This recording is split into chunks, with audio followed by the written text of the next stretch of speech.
9 things great leaders say every day to be successful. How many of these things do you say? My name is Kelly. I was a nurse to CEO, and my mission is to help you get the life and career of your dreams. So the 9 great things people say, and we're going to kind of go in rapid order, but they say them daily to somebody. The first, number 1 is, this is the situation. Why is saying this is the situation important? Because people need transparency. People need to understand what's going on. They particularly need to know what's going on when things aren't going so well. We seem to, as leaders, want to talk about all the great things that are happening, and we should. I'm not diminishing that at all. But we tend to shy away from being transparent when things aren't going so well. People need to understand what the situation is so they can be engaged in whatever the solution would be to help fix that problem, or can be an advocate with messaging of what you may need. So using your daily communication, this is the situation. Number 2, here is the plan and why. Why is that important? When you're explaining then what the plan is for whatever the situation was, and explaining why you're choosing that plan, you now have people on board with what you're doing. It is absolutely mission critical that you have your team on board with what you're doing and they understand exactly why they're doing what they're doing. If you just tell them what to do and they don't understand the why, they're not going to be engaged in what's happening, and you won't get as good as results as you want and as good of results as you need. So it is crucial that you say, this is the plan and why. Remember, leaders need to lead the organization, and you need to be specific. Be very specific in how you're leading it and explaining that plan and why. Number 3, what do you need? You need to, as a leader, be very supportive in whatever's happening with what your team is doing. They need to know they have your support to remove barriers. They need to know they have your support, that the strategy they may be implementing, while it may not be exactly the way you were doing it if you were in their shoes, they need to know that you're supporting them because they're working through what they need to for the strategy. So being very specific and asking, what do you need, will help you gather the data you need to help move the strategy forward. Number 4, tell me more about X. Why is that important? You need to, as a leader, gain feedback and input on whatever is happening. There's always 2 sides to every story. Often my team will hear me say, and it was an old Dr. Phil quote, no matter how flat the pancake is, there is still always 2 sides.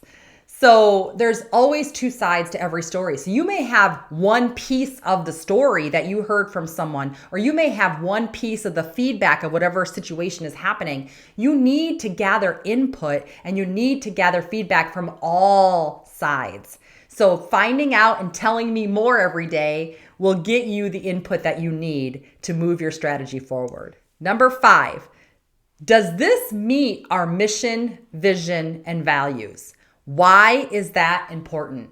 That's about culture. So first of all, do you understand what the mission is of your organization or your company or whatever it is you're doing? Do you have values in your company or in your organization? First of all, are you yourself demonstrating it? And do you understand it? And if you don't, that's something to really work on. Really find out, what is the mission and what is our culture? What is our culture in this company? So first of all, if you don't know that, then you need to start with that step. But if you do, are the decisions you're making meeting that?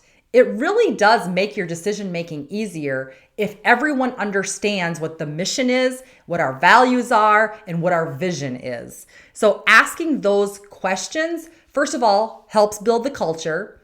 It helps avoid behaviors that don't meet that, or gives you talking points if someone is displaying a behavior that doesn't meet it.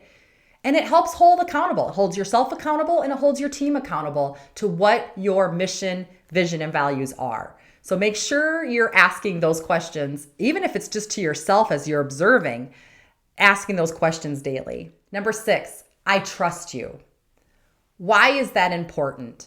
I kind of learned this early on that, sometimes we get into a mode, and I talked about safe zones and things like that. But what I found, and I really didn't know this until I gathered input, is that when I ask for input, and it may be contrary to maybe something I've already said or something I've already done, what I say is, I trust your judgment.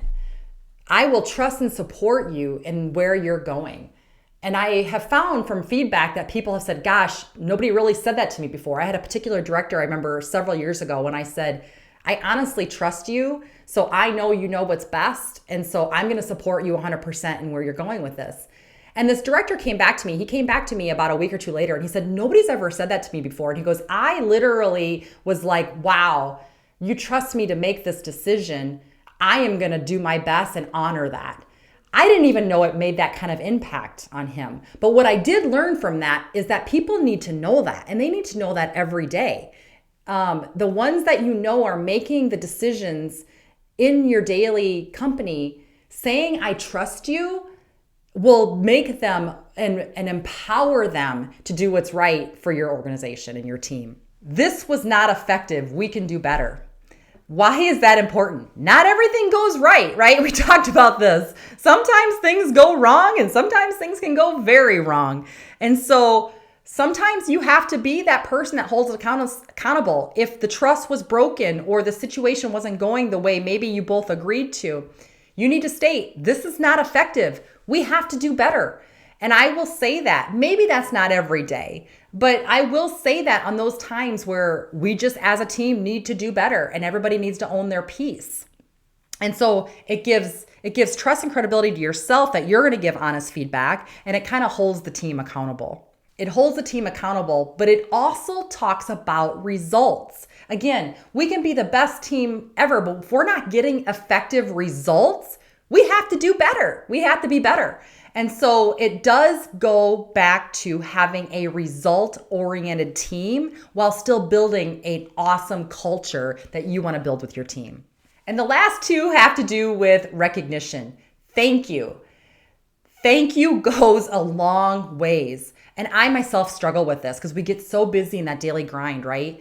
But making sure we're thanking our team, but not just thanking them in a broad way. Thank you for everything you've done today, which is also important, but be very specific. Be very specific. Thank you. I saw that you went and emptied the trash outside our company doors, and you didn't have to do that, but you saw that it was starting to get full and overflowing, and the image that creates for us, I noticed that. Thank you for being so engaged in the image of our company. When you say thank you, especially in front of others to this person, the pride that they will get from that very specific thing will just empower your team more to do better, right? Because it wasn't just a generalization. It was very specific to what that person did. And the power of that, I have learned, is so much greater. It does take some effort and some work to be observant of that. But once you get in that routine, you will find your team will just get better and grow more. And then in addition to that is recognizing, and rewarding, recognizing and rewarding, which also kind of goes to the thank you. There's times where you need that immediate feedback and that specificity, and sometimes that thank you is powerful enough. But we also sometimes just need that immediate gratification reward. And so you need to think about, what are those rewards? Do you have a coffee shop that you can get a coffee coupon for that? Can you bring in cookies to reward for a behavior? It doesn't have to be extravagant things. Can it be, take off early today. You guys all did amazing. Take off a couple hours early and enjoy this afternoon for all the hard work you did. So if you have ways to recognize and reward daily, it may not be every day that you can do that, but to recognize, again, you'll only go further with your results, be a stronger leader, and successful leaders know this. So comment below, what are some things that I missed? What are things that you feel should be said daily that aren't getting said, or maybe it wasn't said to you when you were trying to go up in your leadership? If you found this helpful, please give me a like and subscribe, or give me a ratings on the podcast, 5-star ratings. It really helps move my channel forward, and we'll talk soon.